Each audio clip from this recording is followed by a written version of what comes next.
Hello everyone, welcome to Luxor. The most famous 18th dynasty of Egypt, the golden era of magnificent Hatshepsut and Thutmose III. Under Amenhotep III, Egypt reached the peak of its power. However, his son Akhenaten plunged it into a religious and political revolution. Tutankhamun and I restored the old order. We're going to explore the tombs of these two rulers, but before that, the tomb of Akhenaten's vizier, Ramose. Let's go!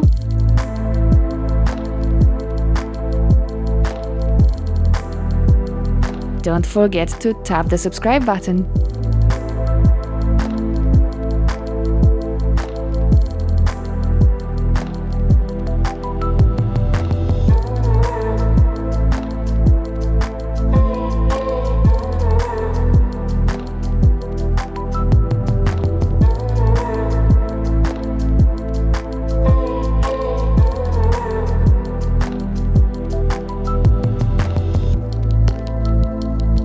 TT55 is located in the necropolis commonly known as the Tombs or Valley of the Nobles.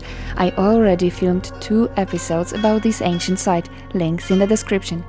TT55 is situated almost exactly opposite the Ramesseum.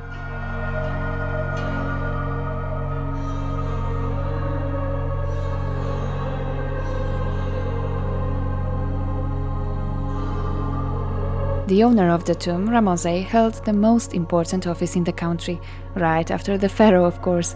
He was a vizier of Egypt, but during his lifetime, in the second half of the 14th century BCE, there were not one but 2 viziers of Upper and Lower Egypt, but we still don't know which part of Egypt he was responsible for. TT55 has a T-letter shaped layout. It's very unique, not only because of its fair size, but also because it displays outstanding carvings, and only a few tombs in shaped apple corner feature reliefs.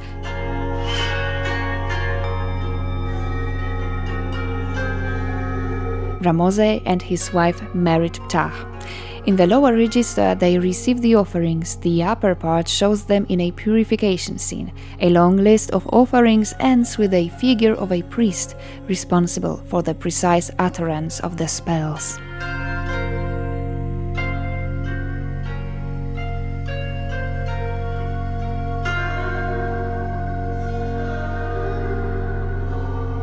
An example of marvelous relief. Despite its strict, somewhat rigid style, it's elegant and stylistically transparent. Most likely all reliefs were planned to be painted, not only their eyes, but because of the emergence of the Amarna period, the works on the tomb were suspended.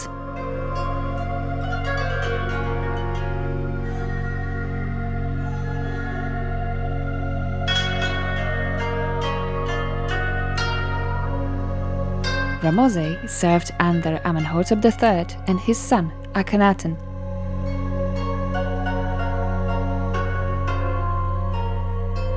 The most remarkable characteristic of the tomb is that it presents 2 phases of art, before and from the Amarna period, hence the decorations are presented in 2 completely different manners, in the old and new fashion. This wall shows the old traditional one.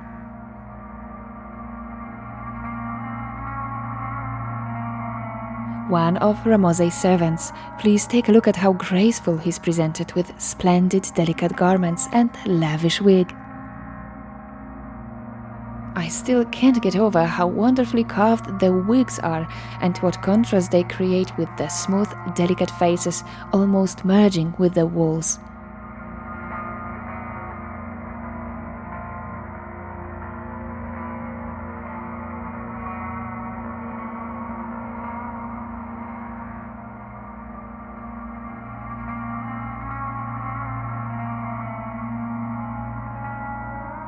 The members of Ramose's family are also depicted on the tomb's walls. They all take part in the sacred feast.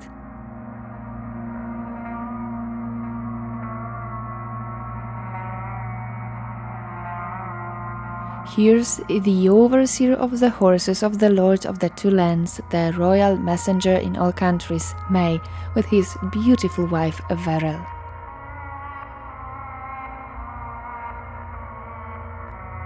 Another pair shows Ramoses' brother Amenhotep with his wife. And then again, Amenhotep with his spouse and daughter Merit-Ptah. It's Ramoses' wife.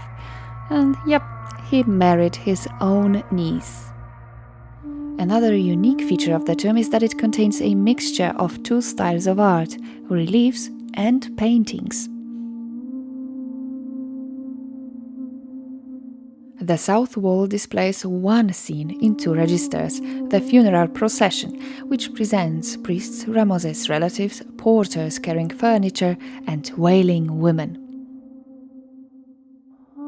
Please notice that each character is fully completed and is a part of a perfectly balanced composition.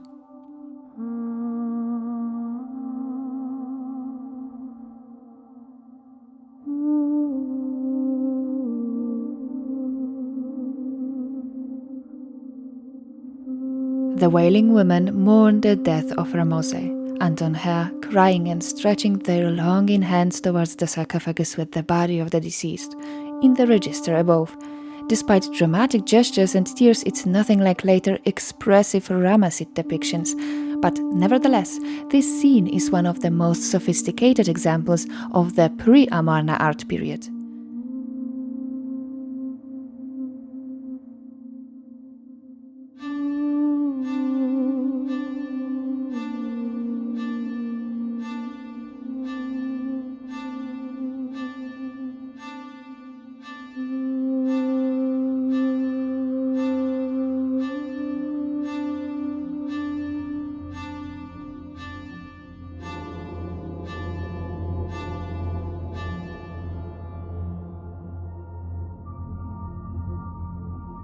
The procession is heading towards Amenhotep, the goddess of the West.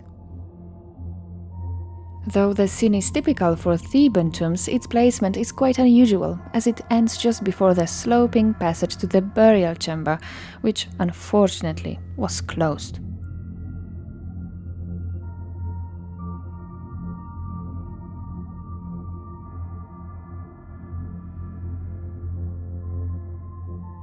The west wall opposite to the entrance features a few typical Amarna art style scenes.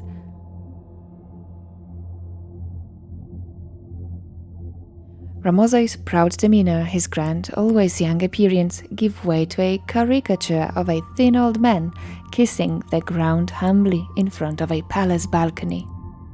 Above, the representation of Aten, the only god.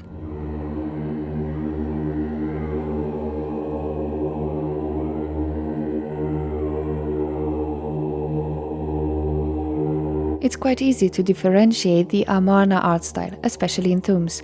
Depictions of gods even as important as Osiris were no longer wanted. Instead, the depictions of the royal family, touched by the rays of Aten, the god himself in the form of a sun disk, the pharaoh and members of the royal family, as well as inscriptions with a hymn to Aten, were must-haves of Amarna burial monuments. Akhenaten's religion, like the buildings in Amarna, is oriented to the east, not west as before. Waking up the dead no longer takes place in the netherworld, but in the morning at sunrise. But the souls are heading to the temple of Aten, and the king's favor replaces the judgment of Osiris. There's no salvation without a pharaoh. Here's a great example of decorations in the preliminary stage of execution. They show officials and foreign emissaries, 4 Nubians, 3 Asiatics and 1 Libyan. You can see here that the work on the tomb has stopped. It's because the construction of an enormous brand new tomb for Ramose began in Amarna, Akhenaten's new capital.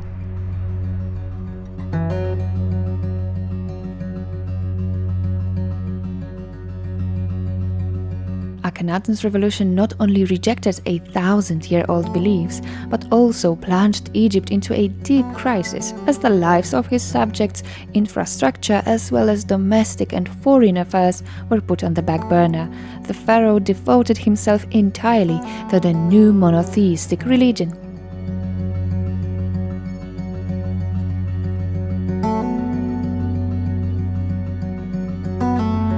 A few years right after Akhenaten's rule are quite obscure.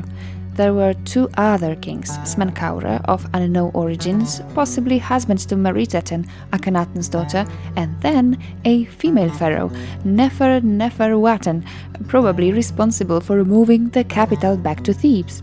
Some argue that it was Nefertiti who declared herself a pharaoh. Nevertheless, the reign of the next, one of the most famous pharaohs, Tutankhamun, is much better known to us. Let's take a peek into his tomb.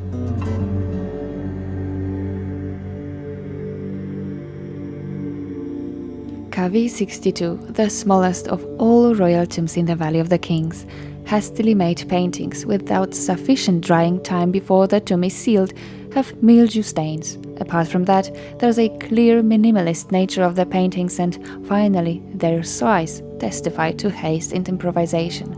It's perfectly clear that the tomb wasn't prepared for the premature death of the pharaoh, who was only 19.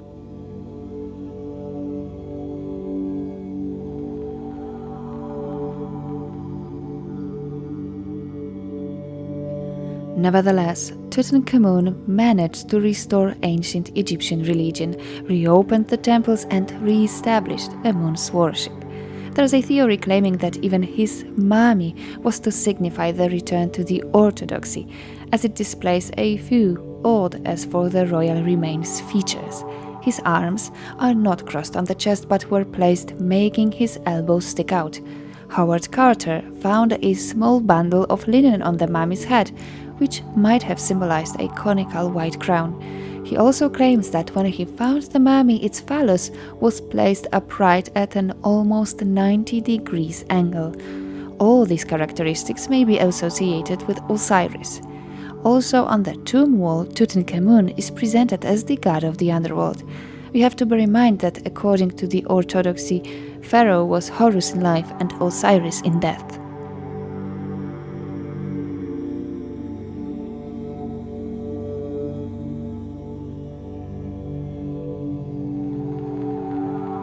I am showing you such a short footage from the tomb of Tutankhamun, as though recently filming has been allowed in many ancient sites in Egypt, it's still strictly forbidden to record inside this tomb.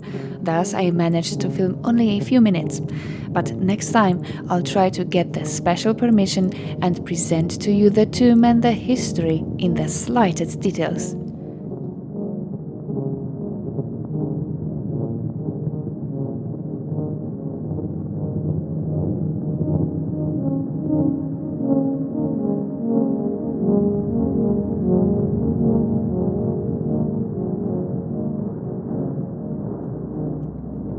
Oh, and it's probably the last opportunity to see the mummy inside the tomb, as it was planned to be moved to the Grand Egyptian Museum in Giza.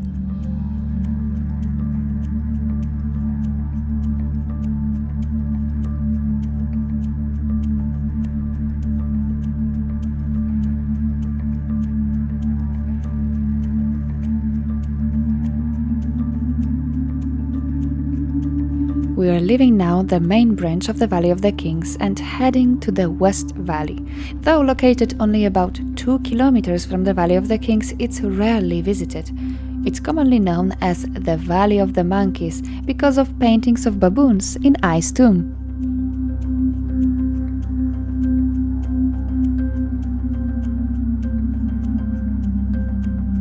Haper Haperura I, which means everlasting are the manifestations of Ra, I, father of the god, reigned for only 3 or 4 years, 1323 till 1319 BCE, but his career had begun already during the reign of Amenhotep III. He was probably a son of a highly influential pair, Yuya and Tuya, who were associated with the royal family and held high offices. The Tomb of I, another discovery of Giovanni Battista Belzoni. He found it in 1816, but it was first excavated in 1908 by the future discoverer of Tutankhamun's tomb, Howard Carter. Most probably this was the tomb planned for Tutankhamun, situated close to the tomb of Amenhotep III. It was to convey the message that the Amarna heresy has been irrevocably abandoned.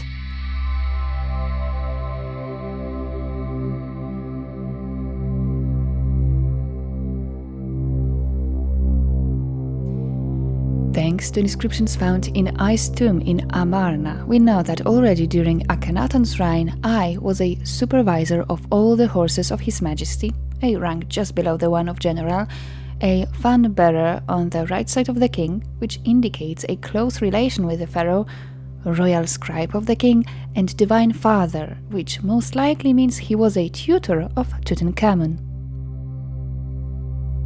2 stairways and 2 sloping corridors lead to the small undecorated antechamber adjacent to the burial chamber we're now in.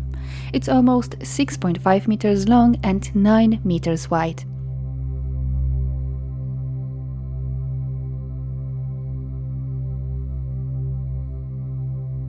In the focal point stands a red granite sarcophagus, almost identical with Tutankhamun's. The box was smashed into pieces almost right after the funeral. Its demolition was commissioned by Horemheb, Ai's successor, who consistently obliterated the traces of the rulers in any way connected with Amarna heresy, so that he would appear to be the immediate successor of Amenhotep III.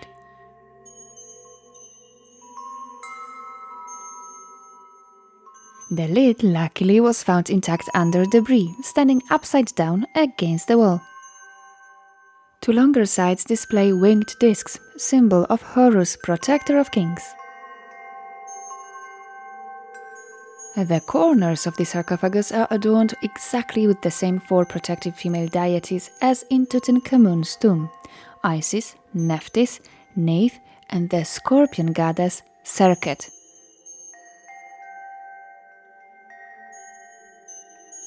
Under Tutankhamun, so only a few years after Akhenaten, Ai became the 2nd person in the state, a vizier. In a tandem with Horemheb, the commander of the army, he assisted Tutankhamun, who became a pharaoh at the age of 8 or 9, in the royal duties.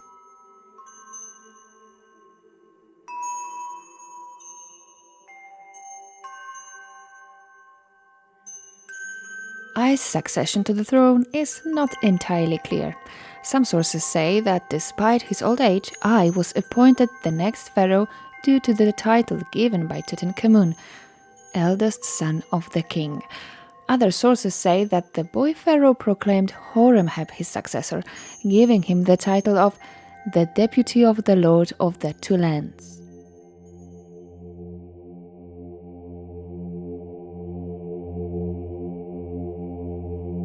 The south wall features scenes and hieroglyphic texts from the Book of the Dead. It shows 2 divine barks of Ra used during his journey.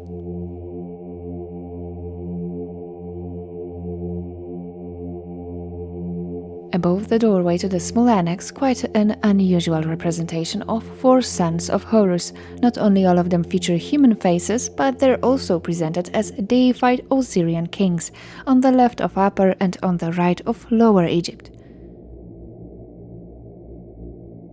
You've surely noticed that also the decoration in the tomb is almost identical with Tutankhamun's, not only its style but also the themes. The baboons are the best example. They're from the Book of the Hidden Chamber, which tells us about Re's journey during the 12 night hours.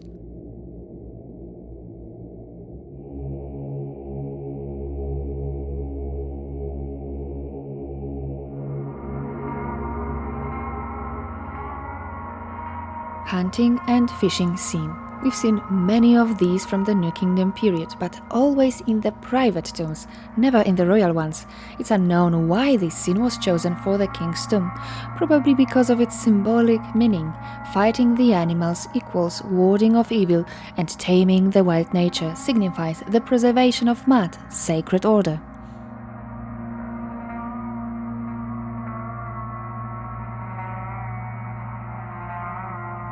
The deceased with Osiris. Indeed, scenes in the tomb were correctly executed, the colors were properly used, but the artistic quality isn't at its best. Just please take a look at the nose of the god of the underworld.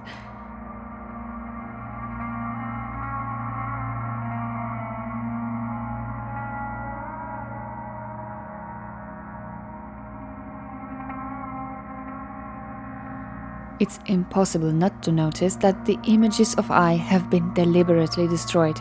Here, Hathor, representation of royal Ka, and goddess Nut are nicely preserved, whereas the face as well as dress of the tomb's owner are completely gone. This is also the work of Horemheb. Horemheb was the last ruler of the Aten dynasty. As commander of the Egyptian army, he presumably seized power by force after Eye's death. Perhaps he married the last surviving member of the royal family, Tutankhamun's widow, Ankhesenamun, of course against her will as he was of common birth. We know that she tried to save the dynasty by seeking to marry the Hittite prince Zananza, who was probably killed by Horemheb on his way to Egypt, as Horemheb certainly didn't want to serve under the Hittite pharaoh. He built his career by fighting the Hittites to maintain Egyptian territories in Syria.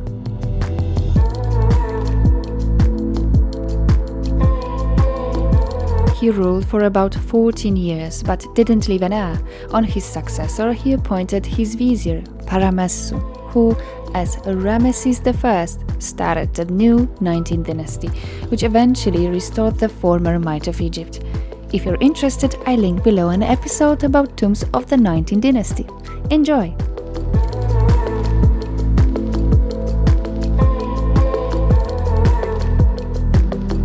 Thank you for watching. If you haven't subscribed to my channel yet, please tap the subscribe button and let my channel grow by liking, commenting and sharing my content with your friends. Would you like to see more? Check out my playlists from Egypt, Turkey and Greece, links in the description. And see you on another ancient site.